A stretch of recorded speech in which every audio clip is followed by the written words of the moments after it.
complaining about a film because it's bad, and complaining about a film because its prevalence is dangerous. I am probably going to leap off of where that creator is talking from, which, by the way, go watch that video. I'm probably going to leap off into a place that he never foresaw this going. But I want to talk about D&D 2024. So much of my complaints with D&D 2024 have, I'm not going to say little to do with the system and like its changes, but it's because that system isn't operating in a standalone context. 2024 doesn't get to just be 2024, and we can feel this when we say the fucking name D&D 2024.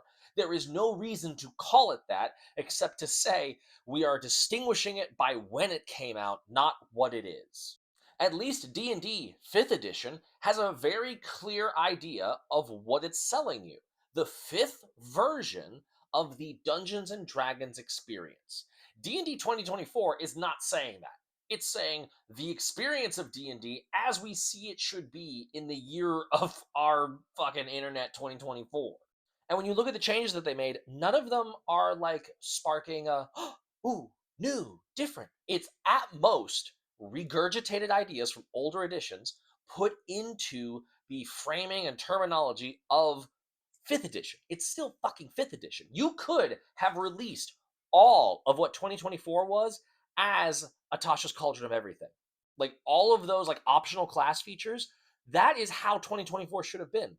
The tactical mind for fighter should have just been a tensors disk of everything optional feature for that class. The different uses of sneak attack, the alternative way of using reckless attack for barbarian. Again, just optional class features.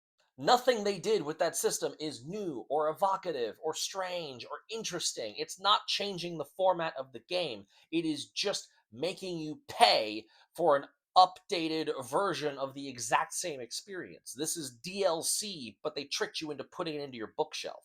And that is why ideologically I disagree with so much of it. Like, yes, personally, a lot of the rules fail for me in terms of enjoyment. However, I'm not going to say that they can't be enjoyable or better for someone else to play. You might like 2024 by comparison to 2014, and that is perfectly fine for you individually. I think 2024 is a massive sign of the problem that we have with a Hasbro-run D&D centric TTRPG verse. In the same way that the MCU, and I like a lot of the MCU, in the same way that the MCU sort of has homogenized the way that we experience types of movies, D&D has homogenized the way that we expect to see a tabletop role-playing game play out. Furthermore, 2024 sets a very bad example for what we as consumers should expect from a new edition. This is not a new edition. This is the same edition, poorly constructed, re-engineered, repackaged, and with a bunch of push towards this weird franchise model. It is so everything that 2024 is deeply ingrained in Hasbro's capitalism tendencies to the point that it's not even a game. It's a profit like extraction system masquerading as a game. If I've said it once, I've said it 1,000 times. I wish it had just been 6th edition. I wish they had been bold and said, we're going to take the things that were successful about 5e and we're going to make something actually completely different. Fuck backwards compatibility, fuck all of that. Let's make something new and different that engages with the way that we saw people enjoy 5e, but then also play it wrong. Make a 6th edition to where I don't have to come onto this app and fucking talk about the 6 encounter day anymore. Make a Nova Fight edition. Make one that you only need 1 encounter a day, and it's built around that tooling, and it's really easy to create encounters like that. But no, they don't do anything novel and interesting and fun. They just slap a bunch of stuff together that they think is improving all of the problems, and it's just plastering them over until you figure it out a year from now. Meanwhile, you have companies like MCDM and Darrington Press doing fantastic things like Draw Steel and Daggerheart. These are still trad games. They are doing very different things in the trad space. They are specifically giving you different versions of that experience, and they are expanding on the format in really interesting ways. I say expanding, really they're just taking the trad format, they're taking the D&D experience, and they're adding lessons learned from narrative games, from OSR games. They're just adding in experiences from other types of games to increase the experience, to make it something different and weird and unique that isn't just the year 2020, like D&D 2025, 2026, one D&D, whatever like that kind of delivery model speaks to how vapid the design is under the surface.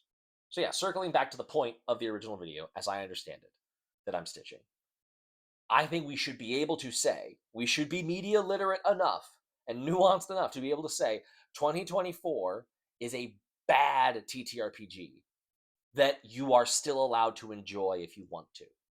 If D&D 2024 is a better version for you of experiencing the D&D game, great, enjoy it. Super. I don't like it as much as 2014, but I am willing to acknowledge that that's personal taste, that's personal preference. However, I do think we should be mature enough in our critique of the space and of what this hobby is doing to say 2024 is a bad game. It was not created in good faith. It was not created properly to do something that we want to see out of. I want to make this very clear. The biggest fucking developer in the entire world, not even close. WotC employs thousands of people. They have more money than God in this space. They should be able to do incredible things with those resources. They should be able to do the things that we are seeing Darrington Press and MCDM and fuck it, Paizo, and fuck it even more, small developers, indie creators, people that have not dozens of people on their team, 5 people, 4, 3, 2, 1, tiny developers in this space are doing far better, more creative, more interesting, more dynamic things with their games creation than WotC is. And there's no excuse for that. WotC has the money to employ incredible creators and to give them artistic license and to say, go forth and do the market research you need and do the marketing to sell something unique and different. Instead, this screams producer pick. It screams, we're too scared and capitalistic to ever make an actual artistic choice, and so we're just going to give you the same shit you bought 10 years ago. Rant over.